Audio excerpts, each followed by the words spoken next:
মুহাম্মদুর রাসূলুল্লাহ সাল্লাল্লাহু আলাইহি ওয়াসাল্লাম হিজরত করে গেছেন মদিনায়। শুরু দুইটা বাচ্চা হুজুর আকরাম সাল্লাল্লাহু আলাইহি ওয়াসাল্লামের সামনে আসছে, আয়েশা সাক্ষাৎ করছে, সালাম দিছে। সালাম দিয়ে হুজুরের কাছে বসে, হুজুর বাড়ি কই? ছোটো বাচ্চা তো কথা কয় না। আমরা যেমন বিভিন্ন মাহফিলে গেলে সবাই আমাদের খুব ইজ্জত করে, সম্মান করে, এরকম ছোট বাচ্চারা এসে সামনে, হুজুর কোথায় গেলে, ঠিক না? আল্লাহ নবীর জিজ্ঞেস করতেছে হুজুর বাড়ি কো? আল্লাহ নবীকে বাড়ি মক্কা। তো মক্কা থেকে মদিনায় কি লেগে আইলেন? ছোটো বাচ্চা তো। রাসূল সাল্লাল্লাহু আলাইহি ওয়াসাল্লাম কে মক্কার মানুষ আমার উপর নির্যাতন করছে, তোমাদের মদিনার মানুষ আমাকে মহব্বত করছে, আশ্রয় দিছে, জায়গা দিছে, এই জন্য আমি মদিনায় আসছি। হঠাৎ করে বাচ্চাগুলি জিজ্ঞেস করে, হুজুর আপনাকে যে মক্কায় নির্যাতন করছিল তাদের মধ্যে সবচাইতে বেশি নির্যাতন কেডা করছে? সুবহানাল্লাহ এখন বলা লাগবে না, সকালে নাস্তার পরে কইেন। তো যখন এই কথা কইছে, বলার সাথে সাথে আল্লাহর নবী কয়, আবু জাহেল। কেডা? আবু জাহেল। তারা দুইজন ভাই, একজনের নাম হলো মাজ, আরেকজনের নাম মুআফিজ। আল্লাহ নবীর দরবার থেকে উঠতে যাওয়ার সময় এক ভাই আরেক ভাইরে কয়, ভাই যদি কোনোদিন ইসলামের যুদ্ধ হয় আর আবু জাহেল যদি ইসলামের বিরুদ্ধে যুদ্ধ করতে আসে, তাহলে আজকের দুইজন নিয়ত করে রাখো, আবু জাহেলরে আমরা দুইজন হত্যা করব। কিছুদিন পরেই যখন বদরের যুদ্ধের ঘোষণা হয়েছে, দুই ভাই দৌড়ে মার কাছে গেছে, যাইয়া দেখে মা ঘরের ভিতরে বৈশা বিলাপ করে কাঁদতেছে। তো মারে যাই জিজ্ঞেস করছেন, মা তুমি এইভাবে কাঁদতেছো কেন? বলে, বাবা রে, তোর বাবা তো আজকে দুনিয়াতে নাই, যদি তোর বাবা দুনিয়াতে থাকতো তাহলে আল্লাহর নবী যুদ্ধের ময়দানে যাবে, আবু জাহেল যুদ্ধ করার জন্য আসতেছে, কাফেরদের সঙ্গে যুদ্ধ হবে, আমি যুদ্ধের ময়দানে তোর বাবারে পাঠাইয়া হাসরের ময়দানে আমি মুজাহিদের স্ত্রী হিসাবে উঠতে পারতাম, কিন্তু তোর বাবা তো দুনিয়াতে নাই। আর তোরা শুধু বাচ্চা, তোরা যদি নওজোয়ান হইতে তোদেরকেও তো যুদ্ধের ময়দানে পাঠাইয়া আমি হাসরের ময়দানে মুজাহিদের মা হিসাবে উঠতে পারতাম।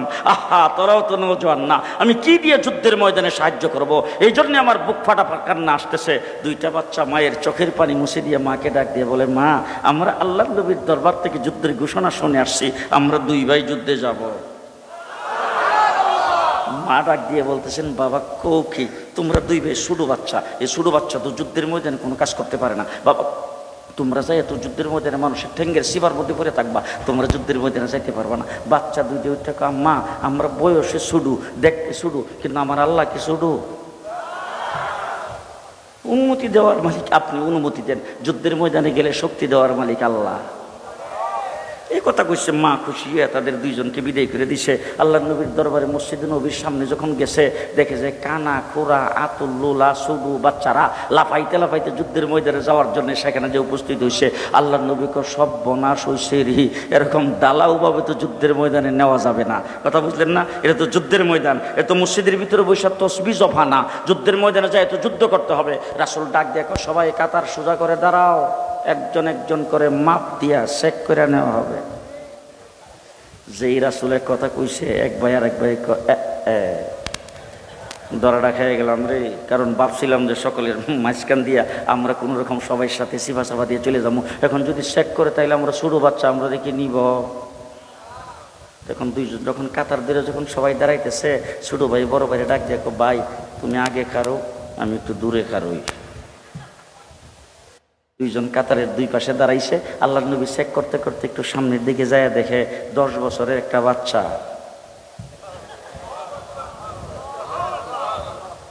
আল্লাহু আকবার, আস্তে করে না। আল্লাহ নবী ডাক দিয়ে জিজ্ঞেস করছেন, বাবা এইভাবে কেন দাঁড়াইছো? বলে, হুজুর মাফে পড়বার লাগিয়া। বাবা শুনছি তোমার বাবা নাকি দুনিয়াতে নাই? বলে, জি হুজুর। তাহলে তোমার বাবা দুনিয়াতে না থাকলে বৃদ্ধা মা ঘরে আছে? বলে, জি। তুমি যাও, যায় তো মার খেদমত করো, যাহাদের সব পাইবা। বাচ্চাটা চোখের পানি ছেড়ে দেখো, হুজুর মা এই হালাত কাঁদতে ছিল, মার কাছ থেকে আমরা বিদায় নিয়ে আসছি, মা আমাকে বিদায় দিছেন। আল্লাহ নবী ডাক দেখো, তোমার মা তোমাকে যুদ্ধে যাওয়ার জন্য বিদায় দিছে? বলে, হ্যাঁ। বলে, ঠিক আছে তুমি যাও। বয়স কত? 10। যখন 10 বছরের বাচ্চারা যখন গ্র্যান্ডেড হয়ে গেল, এবার আল্লাহ নবীর সামনের দিকে চেক করতে করতে যায় দেখে 8 বছরের ছোটো বাচ্চা হিডো কাতারে খাড়া। আল্লাহ নবী ডাক দেখো, বাবা তুমি অত্যন্ত ছোটো, তুমি কাতার থেকে সরে যাও, তোমাকে যুদ্ধের ময়দানে নেওয়া যাবে না। ছোটো বাচ্চারা ডাক দেখো, হুজুর একটু আগে আমার বড় ভাইরে অনুমতি দিয়েছেন, দুই ভাই একসাথে মার কাছ থেকে বিদায় নিয়ে আসছি, হুজুর আমিও যুদ্ধের ময়দানে যাব। আল্লাহ নবী ডাক দেখো, দেখো তোমার বড় ভাই তোমার চাইতে 2 বছরের বয়স বেশি, আবার দেখতে শুনতে একটু হৃষ্টপুষ্ট দেখা যায়, গায়ে একটু শক্তিও বেশি, তাকে যুদ্ধের ময়দানে কোনো রকম নেওয়া যায়, কিন্তু তুমি তো অত্যন্ত ছোট, তুমি তোমার বড় ভাইয়ের থেকে 2 বছরের ছোট, সুতরাং তোমাকে দেখতেও ছোট দেখা যায়, তোমাকে যুদ্ধের ময়দানে নেওয়া যাবে না। বাচ্চারা ডাক দেখো, হুজুর বড় ভাই 2 বছরের বয়স বেশি আর দেখতে শুনতে একটু স্বাস্থ্যবান, এই জন্য যদি ভাই অনুমতি পায় থাকে তো হুজুর একটু মেহরবানি করে আমার একটা প্রস্তাব রাখবেন কিনা। বলে কি প্রস্তাব? বলো বড় ভাইয়ের সাথে আমাকে একটু কুস্তি লড়ান, যদি কুস্তি লইরা বড় ভাইরা হারাইতে পারি আপনি নিবেন কিনা কম। মুহাম্মদুর রাসূলুল্লাহ সাল্লাল্লাহু আলাইহি সাল্লাম বলতেছেন, তুমি তোমার বড় ভাইকে কুস্তি লইরা হারাইতে পারবে? হুজুর যদি পারি, যদি পারি। আল্লাহ নবী কো ঠিক আছে আস। দুইজনকে একসাথে নিয়ে খাড়া করছে। এবার আহা, ছোট ভাই বড় ভাইয়ের চোখে চোখে তাকাইয়া ডাক দিয়ে বলছেন, ভাই আসলে তো তোমার গায়ে শক্তি বেশি, তুমি আমার 2 বছরের বড়, তো তুমি যদি শক্ত করে আমার ধরো তাইলে কি আমি পারো? তুমি আমাকে নরম হাতে ধরবা, আর আমি যখন ধাক্কা দিব তুমি নিজে ইচ্ছা করে নিচে পড়ে যাও। চুক্তিপত্র দুইজনের মধ্যে হয়ে গেছে, একজন আরেকজনকে ধরছে, দইরা প্রথম ধাক্কা দিয়ে এই বড় ভাইকে নিচে ফেলায়া লাভ দিয়ে ওটাকে হুজুর এবার বলেন নিবেন কিনা। আল্লাহ নবীকে চলো চলো। লম্বা চূড়া ঘটনা। আবু জাহেল এসে ডাক দিছে, খেলা হবে। আল্লাহ নবী আল্লাহ পাকের দিকে তাকায় ডাক দেখো, আল্লাহ আবু জাহেল তো খেলা হবে। আল্লাহ রে আল্লাহ ডাক দেখো, আপনিও খেলার জন্য তৈরি হন। 13টা বৎসর পর্যন্ত মক্কায় নীরবে যা সহ্য করেছেন আর সহ্য করা যাবে না। এবার রাসূল সাল্লাল্লাহু আলাইহি সাল্লাম 313 জন নিয়ে যুদ্ধের ময়দানে গেছে। 1000-এর বাহিনী, 1000-এর তলোয়ার, 1000 ঘোড়া। আল্লাহর নবীর সাথে ঘোড়া মাত্র 2টা, তলোয়ার 8টা। মানুষ কয়জন? 313 জনের মধ্যে যদি 8টা তলোয়ার ভাগ করে জনে কয়টা করে পড়ে? রাসূল সাল্লাল্লাহু আলাইহি সাল্লাম রমজান শরীফের 17 তারিখ শেষ রাত্রে সেহরি পেট ভরে খাইতে পারে নাই। যুদ্ধের ময়দানে রাসূল রমজান শরীফের মাস রোজাদার মানুষগুলিকে ছেড়ে দিয়ে আল্লাহর নবী আল্লাহর দরবারে হাত উত্তোলন করেছেন। আল্লাহ, এই 313 জন আমার জিন্দেগির ফসল, তারা যদি আজকে ধ্বংস হয়ে যায়, আগামী দিনে তোমার নাম লেনেওয়ালা কেউ থাকবে না। মুহাম্মদুর রাসূলুল্লাহ সাল্লাল্লাহু আলাইহি ওয়াসাল্লাম আল্লাহর দরবারে যখন কান্না শুরু করে দিয়েছেন, জিবরাইল আমিন এসে সামনে দাঁড়ায়, হুজুর আইছি। আল্লাহ নবী ডাক দিয়ে আইসো না পাঠাইছে? বলে পাঠাইছে, দেখি তো আইসি। বলে কি দিয়া পাঠাইছে? বলে আল্লাহ পাক আজকে কোনো উহি দেয় নাই, কোনো প্রকার আয়াত নাজিল করে নাই, কোরআন শরীফের কোনো আয়াত দিয়ে পাঠায় নাই। আল্লাহ সর্বপ্রথম আমারে ডাক দিয়ে কইছে, যুদ্ধের পোশাক পর। আহা, জিবরাইল আমিন আল্লাহকে ডাক দিয়ে বলেছেন, আল্লাহ যুদ্ধের পোশাক পরা মানুষের কাজ, ফেরেশতাদের কাম না। ফেরেশতাদেরকে তুমি যুদ্ধ করার জন্য বানাও নাই, মানুষকে যুদ্ধ করার জন্য বানাইছো। আল্লাহ ডাক দিয়ে বলেন, তোর কাম না যুদ্ধ করা, কিন্তু আজকে করা লাগবে। জিবরাইল আমিন হুজুর আকরাম সাল্লাল্লাহু আলাইহি ওয়াসাল্লামকে ডাক দিয়ে, হুজুর 3000 সাথে লইছি আর 5000 ওই সাহেব প্রতাপের এখানে আছে। সাহেব প্রতাপ না কইলে আপনারা বুঝতেন না। 5000 ওয়াইটিং এ আছে, 3000 সাথে আছে। আল্লাহর নবী কোন নাম? মুহাম্মদুর রাসূলুল্লাহ সাল্লাল্লাহু আলাইহি সাল্লাম 313 জন যুদ্ধের ময়দানে ছাড়ছেন। প্রচন্ড বেগে যুদ্ধ চলছে। হযরত আব্দুর রহমান ইবনে আউফ নাম তো জীবনে শুনছেন না বোধহয়? জি। আচ্ছা, আমি যে কথাগুলি বলতেছি আপনাদেরকে, এটা তো ইত্তেফাক পত্রিকার বিবৃতি, জনকণ্ঠের নিউজ। আল্লাহ, বুখারী শরীফ, বুখারী শরীফ। হযরত আব্দুর রহমান ইবনে আউফ দূর থেকে দেখে একটা উঁচা জায়গার উঁচা ঘোড়ার উপরে বৈশা আবু জাহেল বড় বড় হাক ডাক দিয়া যুদ্ধ পরিচালনা করতেছে।